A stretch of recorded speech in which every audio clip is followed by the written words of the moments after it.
मिथिला मंच न्यूज के इस कार्यक्रम के प्रायोजक हैं सिग्मा स्कूल ऑफ फिजिक्स के college road, Rahamganj, Darbhanga by Vijendra Mohan.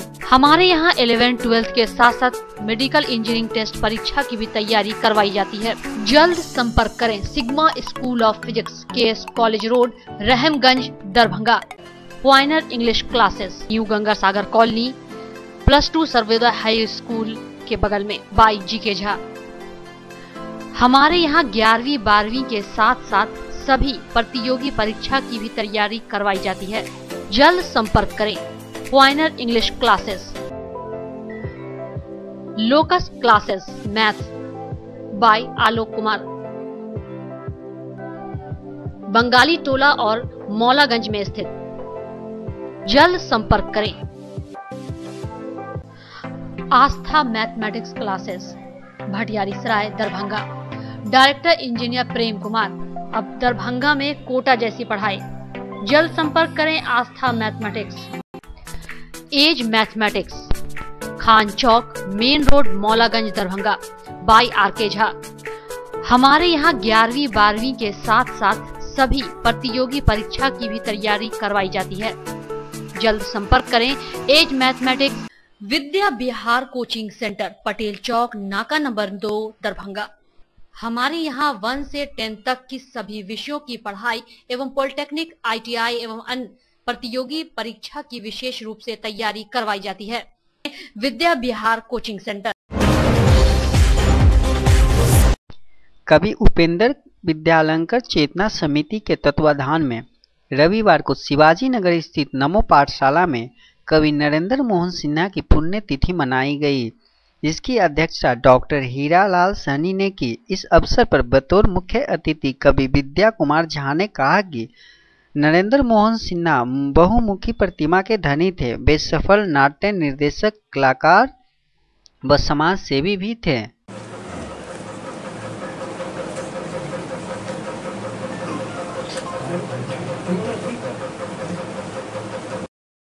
तिथि है और ये पुण्यतिथियाँ हर कवि साहित्यकारों की मनानी चाहिए और मनाई भी जाती है, लेकिन हमारे सोच में है कि सिर्फ उसको नज़दीक लाने का एक प्रयास आप लोगों के माध्यम से होगा।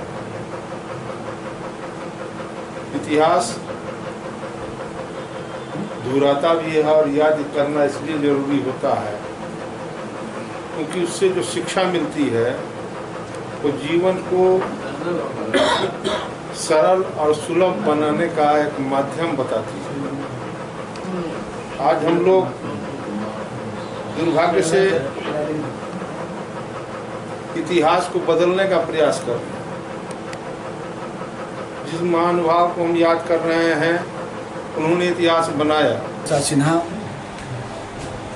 नाटककार, साहित्यकार, कवि, रंगकर्मी, चित्रकार, संगीतकार सभी विधाओं में निपुण थे। जो उनकी सबसे बड़ी खासियत थी कि निर्धन परिवार से उठे थे, इसलिए उनका गरीबों के प्रति, समाज के प्रति बड़ा स्नेह और लगाव था। उनकी कुछ घटनाएं हैं कि वो समाज के, मोहल्ले के जितने भी निर्धन लोग ज़्यादा ही होते थे, उनके बच्चों को पकड़ के रात में, दिन में वो पढ़ाते थे। आज उनके पढ़ाई में बहुत लोग अच्छे से पोस्टों पर हैं। उनकी घटना है हमारे साथ जुड़ी हुई। हमारे चचा रहे हैं वो, और हमारा एक भाई है विकास। हम लोग खेत की ओर जा रहे थे। तो ऐसे जैसे श्री अमिताभ कुमार सिन्हा, मेरे अनुज रविंद्र कुमार सिन्हा, ये लोग कई वर्षों से मुझे इस कार्यक्रम को करने के लिए कह रहे थे। तो अंतर्गतवा इन लोगों की बात को मान करके, सुन करके मुझे भी इच्छा हो गई कि ये कार्यक्रम किया जाए। तो इसी परिप्रेक्ष्य में जो मैंने इस कार्यक्रम का आयोजन किया है, और आज जितने लोग उपस्थित हुए हैं उन लोगों को देख करके मेरा मनोबल काफ़ी बढ़ा है। दरभंगा जंक्शन पर जहां आए दिन यात्रियों के सामान चोरों द्वारा चोरी कर ली जाती है, वहीं आज एक अज्ञात चोरों ने सुपौल जिला के त्रिवेणीगंज प्रखंड निवासी उदय मंडल के बच्चा को चोरी कर लिया। वहीं उदय मंडल ने बताया कि जब हमारा बच्चा चोरी हो गया और इसकी शिकायत जीआरपी थाना में करने पहुंचा तो वहां पर किसी ने भी मामला को गंभीरता से नहीं लिया।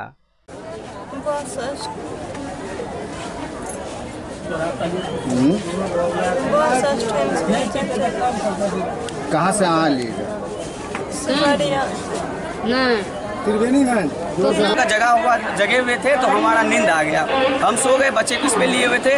जब बच्चा खेलने लगा तो बच्चा को हम बीच में छोड़ दिए और हम इधर पलट गए। तो इस दरमियान में एक लड़का था या कोई भी था तो मेरा बच्चा वहाँ से गायब हो गया। और उसके बाद गायब 6 बजे सुबह में हुआ। आज ही के दिन सुबह के 6 बजे हुआ है। 6:02 पे हम 2 मिनट या 1 मिनट के अंदर में हम GRF के ये जो कार्यालय है इसके अंदर हम आए। ये कार्यालय में हम बोले सर मेरा बच्चा अभी कभी तुरंत के तुरंत हुआ है सर, इसका फुल एक्शन लीजिए सर, मेरे बच्चा मिल जाएगा। इसमें से कोई जवान जो है फुल एक्शन में नहीं आया, सिर्फ 2 ही अपना गाड़ी निकाल करके मोटरसाइकिल और उधर भ्रमण करने के लिए गया। हमको क्या मालूम सर वो जवान चाय पीने के लिए गया या हमको भी साथ में नहीं लिया। और मेरा बच्चा यहाँ पे ट्रेन जो सीतामढ़ी की तरफ जा रही थी रक्सौल की तरफ, उस ट्रेन में मेरा बच्चा चढ़ाया गया है। वो ट्रेन को नहीं बंद किया गया, नहीं इसमें पूरा सर्चिंग किया गया। आज मेरा ट्रेन पे मेरा कोई भी हो, यहाँ पे हम हैदराबाद के लिए आए हैं। मेरा बच्चा कहाँ से आए हैं आप? हम त्रिवेणीगंज प्रखंड के सुपौल जिला के पथरा गुरदई पंचायत के वार्ड नंबर 3 से आए हुए हैं। और कौन कौन लोग थे आपके साथ? हम थे, हमारा पत्नी था, एक मेरा सिर्फ बच्चा था जो कि आँख से वो ब्लाइंड है। उसका रेटिना जांच चलता है, रेटिना उसका सर्जरी हो चुका था। 30 तारीख का इसका अपॉइंटमेंट था।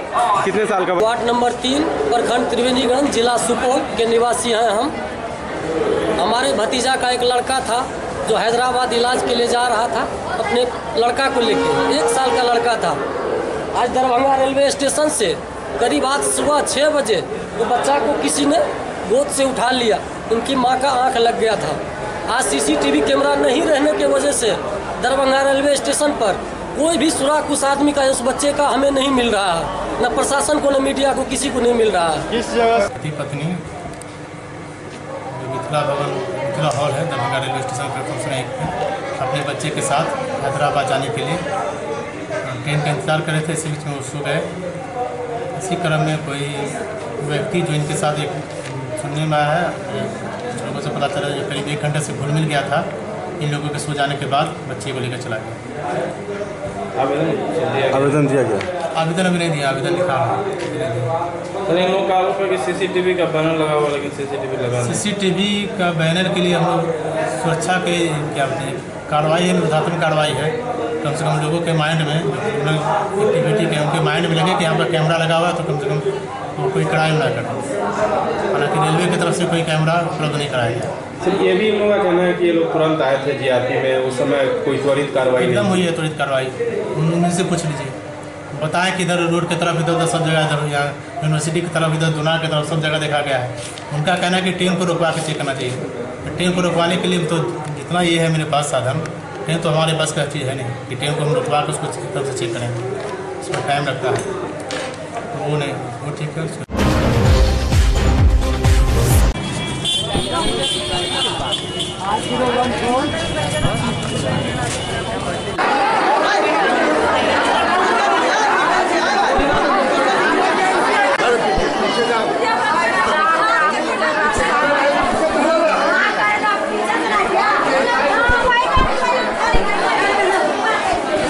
खुला है, इतना भीड़ है कि डॉक्टर से संभाल भी नहीं हो रहा। क्या दिक्कत का सामना? 1 सप्ताह पर तो ये खुला है। डॉक्टर का कमी है यहाँ पे, इसके कारण मरीजों का इतना भीड़ तांता लगा हुआ है। कुछ मरीज पीछे भी पड़ा हुआ है। इस स्थिति में कैसे इलाज किया जाएगा इसका? हम दरभंगा बेला से हैं। क्या नाम है? राजकुमार भोला। कितने बजे आप आए यहाँ पर? हम यहाँ पर 9 बजे आए। क्या परेशानी हुई आपको? परेशानी ये कि भीड़ इतनी है, दिखाने में बहुत कठिनाई हो रहा है। 1-8 घंटा तो हो ही गया। क्या आप मतलब भीड़ आगे नहीं चल रहा है? भीड़ क्या है बोल रहा है, परेशान हो रहे हैं, बहुत परेशान है। बुखार लगा हुआ है, शक्ति नहीं मिल रहा है, जाए यहाँ भीड़ ही नहीं हट रहा है। क्या एक ही दवा मिले, सिर्फ इतनी सारी दवा। कब से लाइन में लगी हुई थी? कब से लाइन में लगी हुई थी? लाइन में करीब 1 घंटे से। एक दवाई करना पड़ रहा है। आज का क्या भीड़ का आपको लग रहा है? आज तो भीड़ का सीमा पार है, बहुत है, लगभग हम अंदाज करते हैं कि अब आपको देखने से ही पता लग जाता है। गिनती में तो हम लोग को आ ही नहीं सकता है, पसीना पोंछने का भी समय नहीं मिल पा रहा। आपको क्या क्या दिक्कतें होती हैं यहाँ भीड़ को काबू करने के लिए? हाँ, वैसे तो अभ्यास पड़ा हुआ है भीड़ को काबू करने के लिए, बातों से थोड़ा शांत से जिस तरह हो, जैसा रुख अपनाना पड़ता है उसे रुख अपना के भीड़ को कंट्रोल करने की कोशिश करते हैं। डीएमसीएच स्थित पार्क बना अय्याशी का अड्डा। दिन भर लड़के लड़कियां इस पार्क में बैठे रहते हैं, जिसके वजह से यहाँ का माहौल खराब हो रही है। वहीं इस पार्क की साफ सफाई नहीं होने की वजह से गंदगी का अंबार इस पार्क में लगा हुआ है।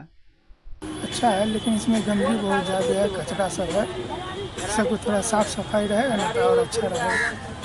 हाँ, आपका मरीज है आपका? जी हमारा मरीज है, धोईघाट है घर हमारा। क्या नाम है? संजय यादव।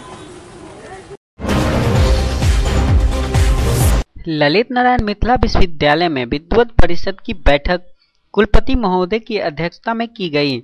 सर्वप्रथम विद्वत परिषद की बैठक दिनांक 12/6/2018 के कार्यवृत्त एवं कार्यवृत्त के अनुपालन को संपुष्टित किया गया। हाईकोर्ट का डिसीजन था 1.5 लाख ऊपर बढ़ोतरी नहीं होनी चाहिए, तो वो हाईकोर्ट का जो 8 रहेंगे 20,000 दिया। अगर जो कॉलेज इतना दे रहा हो तो 1,50,000 चालू करें। फिलहाल विश्वविद्यालय स्तर पर होगा कि जब तक कोई स्पष्ट दिशा निर्देश राजभवन से या राज्य सरकार से नहीं आता है तब तक जो है पुराना वाला हम लोग फीस लेंगे। छात्रों से एक अंडरटेकिंग दे दी गई है कि अगर फीस बढ़ती है तो बढ़ा हुआ फीस देने के लिए उसका राजीनामा दे दिया गया। यही स्थिति है ना, फीस के संदर्भ में ही मैंने विश्वविद्यालय का स्टैंड था वो, मतलब कहाँ पे विद्वत परिषद को सूचित किया जा रहा है कि विश्वविद्यालय का स्टैंड दिया है, क्योंकि न्यायालय के आदेश के अंत में भी लिखा हुआ है कि जो स्टेट गवर्नमेंट का रिस्पॉन्डेंट है वो जल्दी से जल्दी इफेक्टिव मीजर में फीस को फिक्स करने का, और ऐसी संभावना हो सकती है कि स्टेट गवर्नमेंट जो है डिफरेंशियल रेट ऑफ फी हो। किसी को कहते कि 1,50,000 दीजिए, दूसरे को कहते 1,20,000 दीजिए, जो जैसे सुविधा आपके पास है सुविधा के दो, ये है। और इसमें जो दो चीजें नीचे वाली आ गई हैं वो हमें लगता है कि फीस से कहीं संबंधित कहीं नहीं, हमें लगता है। दरभंगा स्थित पारस हॉस्पिटल में इन दिनों इलाज के नाम पर मरीजों को लूटा जा रहा है। एक मरीज के परिजन ने मीडिया को बताया कि वह अपने मरीज के हर्निया के ऑपरेशन के लिए 60,000 रुपये में बात किया था, लेकिन ऑपरेशन के बाद 1,75,000 रुपये का बिल थमा दिया गया। पैसा देने से मना करने पर मरीज को अस्पताल के अंदर ही रोक लिया गया। वहीं इस घटना को लेकर जब परिजन हंगामा करने लगे तो मामला बिगड़ता देख अस्पताल ने 73,000 रुपये लेकर मरीज को छोड़ दिया।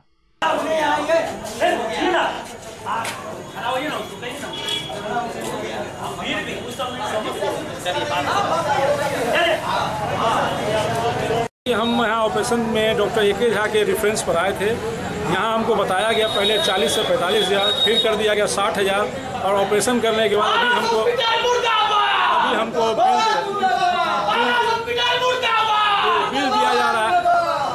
बिल दिया जा रहा है 1,73,000। बताइए हम कहाँ से भरेंगे, कहाँ से भरेंगे? 65-70 बोल करके 60-50-60 बोल करके 1,73 का बिल, 91 हम जमा कर चुके हैं। आप मैनेजमेंट से बात किए हैं? मैनेजमेंट से बात किए, मैनेजमेंट 4,000 रुपये कम कर रही है। कहते हैं कि भारत के प्रधानमंत्री कहते हैं कि गरीब को जो है सो 5 लाख रुपए तक का बड़े से बड़ा इलाज में सहयोग दिया जाएगा। आज जिस तरह के पारस हॉस्पिटल में एक गरीब व्यक्ति के साथ किया गया है व्यवहार, वह व्यवहार जो है निंदनीय है।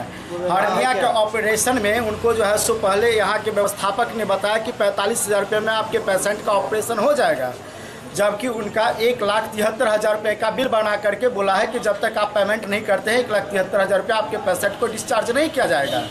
यदि इस तरह का रवैया रहेगा तो पेशेंट जो है सो यहीं पर ख़त्म हो जाएगा, और लोग जो है सो पैसा गरीब अपने पेशेंट का इलाज भी यहाँ नहीं करा सकता है, इतना महंगा जो हॉस्पिटल यह है। इसीलिए हम चाहते हैं कि जिला प्रशासन और सरकार इस पर जो है सो संज्ञान ले, कार्रवाई करे कि गरीब से गरीब पेशेंट का भी इलाज इतने महंगे हॉस्पिटल में भी हो सके। अंबेडकर सभागार में 7 निश्चय योजना तथा इंदिरा आवास योजना को लेकर बैठक की गई, जिसमें सभी पदाधिकारी उपस्थित थे। पैसा उठा करके ले लिया है और लेकिन कोई काम नहीं किया है। पंचायत का मामला है, जांच के बाद सही पाया गया है। बैंक से राशि उठा है और जमीन का बिहार शिक्षा परियोजना विद्यालय में स्वच्छ विद्यालय कार्यशाला का आयोजन किया गया। उनके विकास को संभव नहीं कर सकते हैं, इसलिए प्रत्येक व्यक्ति स्वच्छता के प्रति सतर्कता, अपने परिवेश को, अपने आसपास को स्वच्छ बनाए। सुरक्षा क्यों जरूरी है, इससे आज का यह कार्यशाला मुख्यतः स्वच्छता पर है और वह व्यक्ति बहुत ही धन्य है जो स्वस्थ है और स्वस्थ रहने के लिए स्वच्छता आवश्यक है। इसी के मद्देनज़र आज हम लोग शिक्षा विभाग की ओर से ये कार्यशाला का आयोजन किया गया है। अभी 4 ब्लॉक के CRCC हैं और BRP हैं, DO हैं और यहाँ के जो स्टाफ हैं ट्रेनिंग दे रहे हैं वो स्वच्छता ही सेवा ये अभियान है। इसको शिक्षा विभाग की ओर से पूरे क्षेत्र में इस अभियान को प्रचार प्रसार किया जा रहा है ताकि समाज के लोग भी उसको स्वच्छता ही सेवा है इस पर विशेष ध्यान देंगे और समाज के परिवार को गली कूची जो भी है उसको उस पर सफाई पर ध्यान देंगे ताकि स्वच्छ रहेगा, लोग बीमार कम पड़ेंगे। क्या नाम है? उत्तम प्रसाद। इसे स्वच्छ विद्यालय पुरस्कार के लिए रखा गया है क्योंकि हमारा स्वच्छ विद्यालय पुरस्कार की जो स्वच्छ विद्यालय अभियान जो चला था उसके तहत अगर किया गया तो वो अभियान बहुत ही कम गया, इसलिए स्वच्छ विद्यालय पुरस्कार के रूप से किया जा रहा है ताकि हमारा विद्यालय स्वच्छ और सुंदर बने। क्या नाम है? रिंकी कुमारी। क्या है आप? Training manager.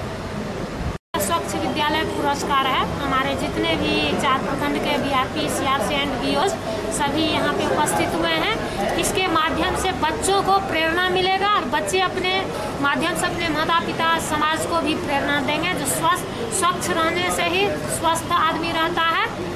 इसी के दरमियान यह आज का जो बैठक हुआ है शिक्षा विभाग की ओर से। ये पूरे कार्यशाला का 5 उद्देश्य हम लोग के यहाँ हैं। पहले है कि विद्यालय का चयन करना है। विद्यालय में मूलभूत सुविधाएं, ये शौचालय, जल, हाथ की सफाई, बच्चों का क्षमता वर्धन इत्यादि का काम करना है। इसी पर हम लोग कार्यशाला के आयोजन किए हैं। इस 4 ब्लॉक है, 4 ब्लॉक से हमारे जितने भी CRCC हैं, BRP हैं, BO है और हमारे जूनियर इंजीनियर हैं। इसमें टोटल प्रतिभागी हमारे 68 आज के हैं। सभी लगभग सभी लोग उपस्थित हुए हैं और हम लोग अपने मंच के माध्यम से बताएंगे कि प्रत्येक CRC को 5 विद्यालय का चयन करना है, प्रत्येक JE को 10 विद्यालय का चयन करना है और ये विद्यालय का चयन करने के उपरांत तो हम लोग उस विद्यालय में जितनी भी मूलभूत सुविधाएं हैं इसको हम लोग उपलब्ध कराएंगे। हमारा उद्देश्य है कि कम से कम 4 star rating, maximum 5 star rating यदि हमारा विद्यालय अचीव कर लेता है तो ये नेशनल लेवल का अवार्ड हमको विद्यालय को मिलेगा। दुर्भाग्य रहा है कि पिछले वर्ष हम लोग दरभंगा जिले से एक विद्यालय का अवार्ड प्राप्त नहीं कर सके थे। पिछले साल से EFE संभाग था जिसको दिया गया था, इस बार है सैनिक कार्य संभाग को दिया गया है ताकि इसको, चूँकि इससे संबंधित भी है, चूँकि विद्यालय का शौचालय और जल यह सैनिक संभाग से संबंधित है, इसलिए मुख्य रूप से इनको दिया गया कि सारा चीज़ की सुविधा उपलब्ध कराते हुए विद्यालय को पुरस्कार के लायक बना दे ताकि नेशनल लेवल अवार्ड इसको मिले। हमारा मुख्य उद्देश्य यही है कि इस विद्यालय को कैसे पुरस्कार मिले कि हमारे एक नेशनल लेवल पर इसका आइडेंटिटी बने इसका।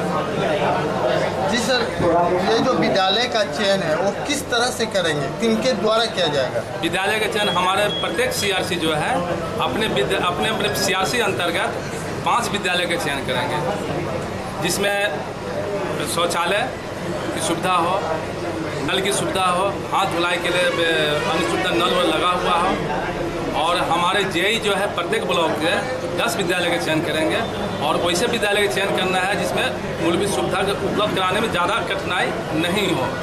तो उसमें है कि शौचालय कम से कम 2 शौचालय के बच्चों के शौचालय होना चाहिए, उसके साथ साथ यूरिनल 2 होना चाहिए।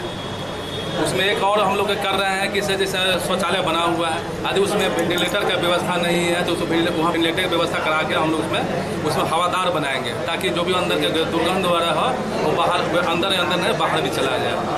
यही हमारा उद्देश्य है। सर, मेरा नाम धनंजय कुमार दास है, सहायक अभियंता, बिहार शिक्षा परियोजना दरभंगा।